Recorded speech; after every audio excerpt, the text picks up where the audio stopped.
Good morning, ਨਮਸਕਾਰ। 7ਵੀਂ ਜਮਾਤ ਦੇ ਵਿਦਿਆਰਥੀਓ, ਅੱਜ ਅਸੀਂ ਕਿੱਕਲੀ ਪਾਠ ਪੁਸਤਕ ਦੀ ਸ਼ੁਰੂਆਤ ਕਰਨ ਜਾ ਰਹੇ ਹਾਂ। ਕਿੱਕਲੀ ਪਾਠ ਪੁਸਤਕ ਦੀ ਪਹਿਲੀ ਕਵਿਤਾ ਹੈ ਮਾਂ ਬੋਲੀ ਪੰਜਾਬੀ। ਇਸ ਕਵਿਤਾ ਵਿੱਚ ਮਾਂ ਬੋਲੀ ਪੰਜਾਬੀ ਦੀ ਮਹੱਤਤਾ ਦਾ ਵਰਣਨ ਕੀਤਾ ਗਿਆ ਹੈ। ਆਓ ਪੜ੍ਹੀਏ। ਮਾਂ ਬੋਲੀ ਪੰਜਾਬੀ ਮੇਰੀ, ਇਸਦੇ ਸਦਕੇ ਜਾਵਾਂ, ਗੁੜਤੀ ਦੇ ਵਿੱਚ ਮਿਲੀ ਹੈ ਮੈਨੂੰ, ਇਸਦੀ ਸ਼ਾਨ ਵਧਾਵਾਂ। ਇਸ ਵਿੱਚ ਕਵੀ ਮਾਂ ਬੋਲੀ ਬਾਰੇ ਗੱਲ ਕਰਦਾ ਹੈ ਕਿ ਮੈਂ ਇਸ ਦੇ ਸਦਕੇ ਜਾਵਾਂ, ਇਹ ਮੈਨੂੰ ਗੁੜਤੀ ਦੇ ਵਿੱਚ ਮਿਲੀ ਹੈ, ਭਾਵ ਕਿ ਉਸ ਦਾ ਜਨਮ ਪੰਜਾਬ ਵਿੱਚ ਹੋਇਆ। ਉਸ ਨੂੰ ਜੋ ਬੋਲੀ ਸ਼ੁਰੂ ਵਿੱਚ ਹੀ ਜਨਮ ਤੋਂ ਮਾਂ ਦੇ ਕੋਲੋਂ ਹੀ ਮਿਲੀ ਹੈ। ਇਸ ਦੇ ਪਿਆਰ 'ਚ ਹੋ ਕੇ ਝੱਲਾ, ਇਸ ਦੇ ਹੀ ਗੁਣ ਗਾਵਾਂ, ਰਗ ਰਗ ਦੇ ਵਿੱਚ ਵਸੀ ਮੇਰੇ, ਨੱਚਾਂ ਟੱਪਾਂ ਗਾਵਾਂ। ਮੈਂ ਪੰਜਾਬੀ ਬੋਲੀ ਦੇ ਪਿਆਰ ਵਿੱਚ ਹੀ ਝੱਲਾ ਰਹਾਂ ਅਤੇ ਇਸੇ ਦੇ ਹੀ ਗੁਣ ਗਾਵਾਂ। ਸਭ ਤੋਂ ਚੰਗੀ ਬੋਲੀ ਪੰਜਾਬੀ ਹੀ ਹੈ ਔਰ ਇਸੇ ਦੀ ਖੁਸ਼ੀ ਵਿੱਚ ਨੱਚਾਂ ਟੱਪਾਂ ਗਾਵਾਂ, ਨੱਚਦੇ ਟੱਪਦੇ ਅਤੇ ਗਾਉਂਦੇ ਹੋਏ ਵੀ ਮੈਂ ਪੰਜਾਬੀ ਬੋਲੀ ਰਾਹੀਂ ਹੀ ਆਪਣੀਆਂ ਖੁਸ਼ੀਆਂ ਮਾਣਾਂ। ਗੁਰੂਆਂ ਪੀਰਾਂ ਨੇ ਜੋ ਵੰਡਿਆ, ਰੱਬੀ ਗਿਆਨ ਮੈਂ ਪਾਵਾਂ, ਸੰਤਾਂ ਭਗਤਾਂ ਦੀ ਬਾਣੀ ਨੂੰ ਦਿਲ ਵਿੱਚ ਮੈਂ ਵਸਾਵਾਂ। ਪੰਜਾਬ ਵਿੱਚ ਜਿੰਨੇ ਵੀ ਗੁਰੂ ਪੀਰ ਹੋਏ ਨੇ, ਉਹਨਾਂ ਨੇ ਜਿੰਨਾ ਵੀ ਰੱਬੀ ਗਿਆਨ ਵੰਡਿਆ ਹੈ, ਮੈਂ ਉਹ ਸਾਰਾ ਪੰਜਾਬੀ ਬੋਲੀ ਦੇ ਰਾਹੀਂ ਹੀ ਆਪਣੇ ਦਿਲ ਵਿੱਚ ਵਸਾਵਾਂ। ਮਾਂ ਬੋਲੀ ਵਿੱਚ ਗੱਲ ਜੋ ਕਰਦੇ, ਆਦਰ ਨਾਲ ਬੁਲਾਵਾਂ। ਜੋ ਬੰਦੇ ਪੰਜਾਬੀ ਬੋਲਦੇ ਹਨ, ਮਤਲਬ ਕਿ ਪੰਜਾਬੀ ਮਾਂ ਬੋਲੀ ਵਿੱਚ ਗੱਲ ਕਰਦੇ ਹਨ, ਮੈਂ ਉਹਨਾਂ ਦਾ ਆਦਰ ਕਰਦਾ ਹਾਂ ਅਤੇ ਆਦਰ ਨਾਲ ਹੀ ਬੁਲਾਉਂਦਾ ਹਾਂ।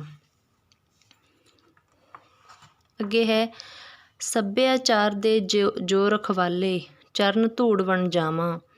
ਸੁਣ ਲਓ ਮੇਰੇ ਪੰਜਾਬੀ ਵੀਰੋ, ਪੰਜਾਬੀ ਨੂੰ ਅਪਣਾਓ, ਬੋਲੀਆਂ ਜਿੰਨੀਆਂ ਮਰਜ਼ੀ ਬੋਲੋ, ਇਸ ਨੂੰ ਨਾ ਠੁਕਰਾਓ।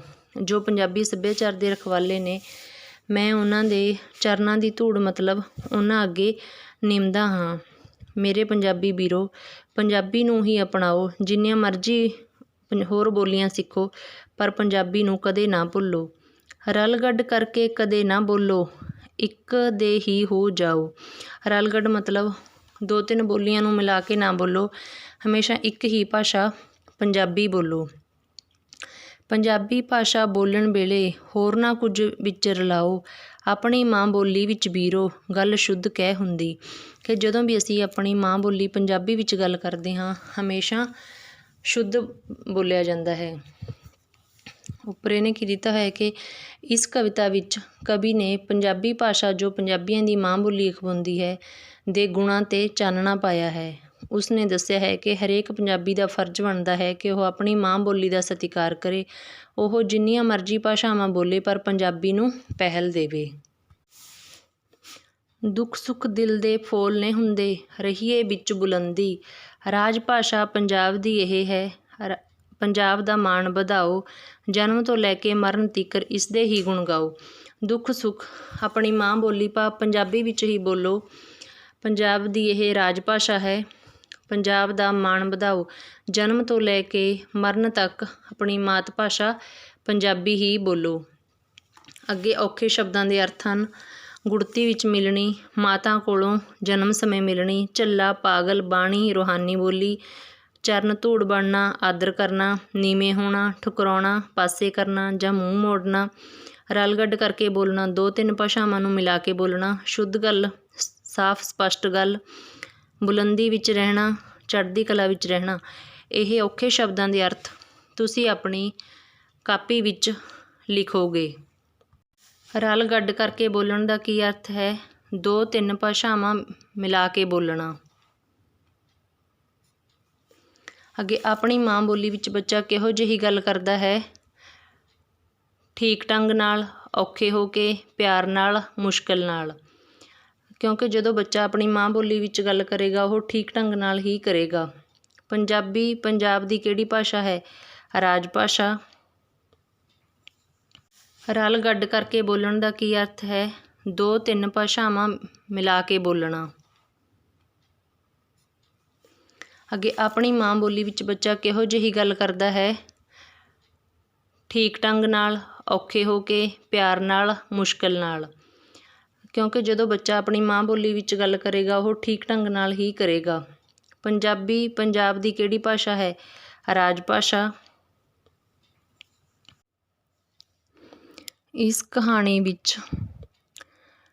ਇਸ ਕਹਾਣੀ ਵਿੱਚ ਲੇਖਕ ਨੇ ਮਿਹਨਤ ਦਾ ਜਾਦੂ ਵਿੱਚ ਵਿਦਿਆਰਥੀਆਂ ਨੂੰ ਮਿਹਨਤ ਦੇ ਜਾਦੂ ਬਾਰੇ ਦੱਸਿਆ ਹੈ ਕਿ ਜਿਹੜੇ ਬੱਚੇ ਮਿਹਨਤ ਕਰਦੇ ਹਨ ਉਹ ਜ਼ਿੰਦਗੀ ਵਿੱਚ ਕਾਮਯਾਬ ਹੁੰਦੇ ਹਨ। ਆਲਸੀ ਲੋਕਾਂ ਕੋਲ ਸਿਵਾਏ ਪਛਤਾਉਣ ਦੇ ਕੁਝ ਨਹੀਂ ਹੁੰਦਾ। ਇਹ ਵੀ ਦੱਸਿਆ ਹੈ ਕਿ ਵਿਦਿਆਰਥੀਆਂ ਨੂੰ ਪੜ੍ਹਾਈ ਦੇ ਨਾਲ-ਨਾਲ ਹੋਰ ਗਤੀਵਿਧੀਆਂ ਵਿੱਚ ਵੀ ਭਾਗ ਲੈਣਾ ਚਾਹੀਦਾ ਹੈ। ਆਓ ਹੁਣ ਮਿਹਨਤ ਦਾ ਜਾਦੂ ਕਹਾਣੀ ਨੂੰ ਪੜ੍ਹੀਏ।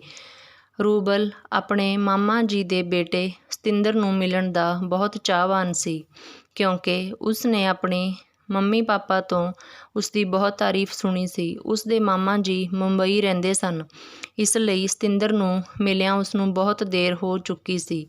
ਇਸ ਵੇਰ ਵਿੱਚ ਉਸਨੇ ਪ੍ਰੀਖਿਆ ਸ਼ੁਰੂ ਹੋਣ ਤੋਂ ਪਹਿਲਾਂ ਹੀ ਮੁੰਬਈ ਜਾਣ ਦਾ ਮਨ ਬਣਾ ਲਿਆ ਸੀ। ਉਸ ਦੇ ਮੰਮੀ ਪਾਪਾ ਨੇ ਵੀ ਉਸਨੂੰ ਮੁੰਬਈ ਲੈ ਜਾਣ ਲਈ ਹਾਂ ਕਰ ਦਿੱਤੀ ਸੀ। ਪ੍ਰੀਖਿਆ ਖਤਮ ਹੁੰਦਿਆਂ ਹੀ ਉਹ ਆਪਣੇ ਮੰਮੀ ਪਾਪਾ ਨੂੰ ਲੈ ਕੇ ਮੁੰਬਈ ਚਲਾ ਗਿਆ। 1-2 ਦਿਨ ਰਹਿਣ ਤੋਂ ਬਾਅਦ ਉਸਨੇ ਆਪਣੇ ਮਾਮਾ ਜੀ ਨੂੰ ਕਿਹਾ, ਮਾਮਾ ਜੀ, ਮੇਰੇ ਮੰਮੀ ਪਾਪਾ ਸਤਿੰਦਰ ਵੀਰ ਜੀ ਦੀ ਬਹੁਤ ਪ੍ਰਸ਼ੰਸਾ ਕਰਦੇ ਹਨ। ਮੈਂ ਤੁਹਾਡੇ ਕੋਲੋਂ ਜਾਣਨਾ ਚਾਹੁੰਦਾ ਹਾਂ ਕਿ ਵੀਰ ਜੀ ਵਿੱਚ ਕਿਹੜੇ-ਕਿਹੜੇ ਗੁਣ ਹਨ। ਰੂਬਲ ਦੇ ਮੰਮੀ ਪਾਪਾ ਉਸ ਦੇ ਪ੍ਰਸ਼ਨ ਨੂੰ ਸੁਣ ਕੇ ਹੱਸ ਪਏ। ਉਹ ਉਸ ਦੀ ਗੱਲ ਤੋਂ ਸਮਝ ਗਏ ਕਿ ਉਹ ਇਹ ਕਿਉਂ ਪੁੱਛ ਰਿਹਾ ਹੈ। ਉਸ ਦੀ ਮਾਮੀ ਨੇ ਉਸ ਨੂੰ ਕਿਹਾ, ਬੇਟਾ ਰੂਬਲ, ਤੂੰ ਇਹ ਪ੍ਰਸ਼ਨ ਆਪਣੇ ਵੀਰ ਜੀ ਤੋਂ ਆਪ ਹੀ ਪੁੱਛ ਲਵੀਂ, ਉਹ ਆਪ ਹੀ ਤੈਨੂੰ ਸਾਰਾ ਕੁਝ ਦੱਸ ਦੇਵੇਗਾ। ਸਤਿੰਦਰ 10ਵੀਂ ਜਮਾਤ 'ਚ ਪੜ੍ਹਦਾ ਸੀ। ਰੂਬਲ ਨੇ ਸਤਿੰਦਰ ਨੂੰ ਪੁੱਛਿਆ, ਵੀਰ ਜੀ, ਮੈਂ ਆਪਣੇ ਮੰਮੀ ਪਾਪਾ ਤੋਂ ਤੁਹਾਡੀ ਬਹੁਤ ਤਾਰੀਫ ਸੁਣੀ ਹੈ, ਕੀ ਤੁਸੀਂ ਮੈਨੂੰ ਆਪਣੇ ਬਾਰੇ ਕੁਝ ਦੱਸੋਗੇ? ਸਤਿੰਦਰ ਉਸ ਨੂੰ ਆਪਣੇ ਕਮਰੇ ਵਿੱਚ ਲੈ ਗਿਆ। ਉਸ ਦੇ ਕਮਰੇ 'ਚ ਬਹੁਤ ਸਾਰੇ ਇਨਾਮ ਪਏ ਸਨ। ਉਸ ਦੇ ਇਨਾਮ ਲੈਂਦਿਆਂ ਦੀਆਂ ਬਹੁਤ ਸਾਰੀਆਂ ਫੋਟੋਆਂ ਕਮਰੇ 'ਚ ਲੱਗੀਆਂ ਹੋਈਆਂ ਸਨ। ਰੂਬਲ ਉਸ ਦੇ ਕਮਰੇ 'ਚ ਪਏ ਬਹੁਤ ਸਾਰੇ ਇਨਾਮ ਵੇਖ ਕੇ ਹੈਰਾਨ ਹੋ ਗਿਆ। ਉਸ ਨੇ ਸਤਿੰਦਰ ਨੂੰ ਇੱਕ ਹੋਰ ਪ੍ਰਸ਼ਨ ਕੀਤਾ, ਵੀਰ ਜੀ, ਤੁਹਾਨੂੰ ਇੰਨੇ ਸਾਰੇ ਇਨਾਮ ਕਿਵੇਂ ਮਿਲੇ ਹਨ? ਸਤਿੰਦਰ ਨੇ ਅੱਗੋਂ ਉਸ ਨੂੰ ਕਿਹਾ, ਇਹ ਸਾਰੇ ਇਨਾਮ ਨੂੰ ਮੈਨੂੰ ਮੇਰੇ ਗੁਣਾਂ ਕਰਕੇ ਹੀ ਮਿਲੇ ਹਨ। ਰੂਬਲ ਨੇ ਉਸ ਤੋਂ ਫਿਰ ਪੁੱਛਿਆ, ਵੀਰ ਜੀ, ਮੈਨੂੰ ਇਹ ਵੀ ਦੱਸੋ ਕਿ ਤੁਹਾਨੂੰ ਇਹ ਸਾਰੇ ਇਨਾਮ ਤੁਹਾਡੇ ਕਿਹੜੇ-ਕਿਹੜੇ ਗੁਣਾਂ ਕਰਕੇ ਮਿਲੇ ਹਨ?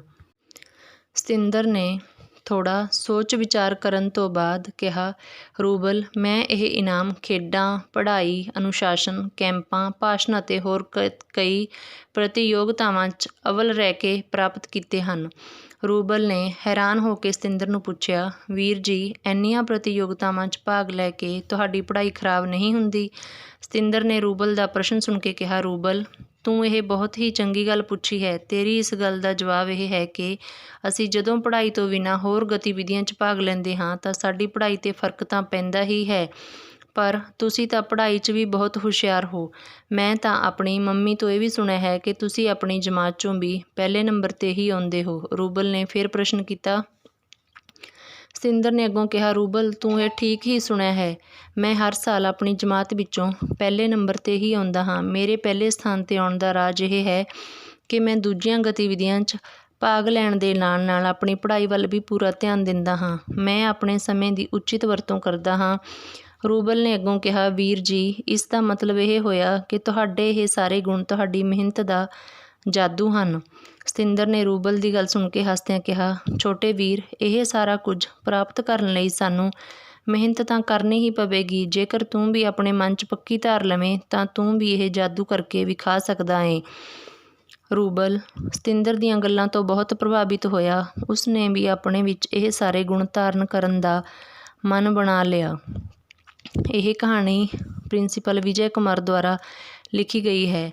ਵਿਦਿਆਰਥੀਓ, ਪਹਿਲਾਂ ਤੁਸੀਂ ਇਸ ਸਾਰੀ ਕਹਾਣੀ ਨੂੰ ਧਿਆਨ ਨਾਲ ਸੁਣੋਗੇ, ਉਸ ਤੋਂ ਬਾਅਦ ਔਖੇ ਸ਼ਬਦਾਂ ਦੇ ਅਰਥ ਆਪਣੀ ਕਾਪੀ ਵਿੱਚ ਲਿਖੋਗੇ ਅਤੇ ਬੁੱਕ ਵਰਕ ਕਰਨ ਦੀ ਕੋਸ਼ਿਸ਼ ਕਰੋਗੇ। ਧੰਨਵਾਦ।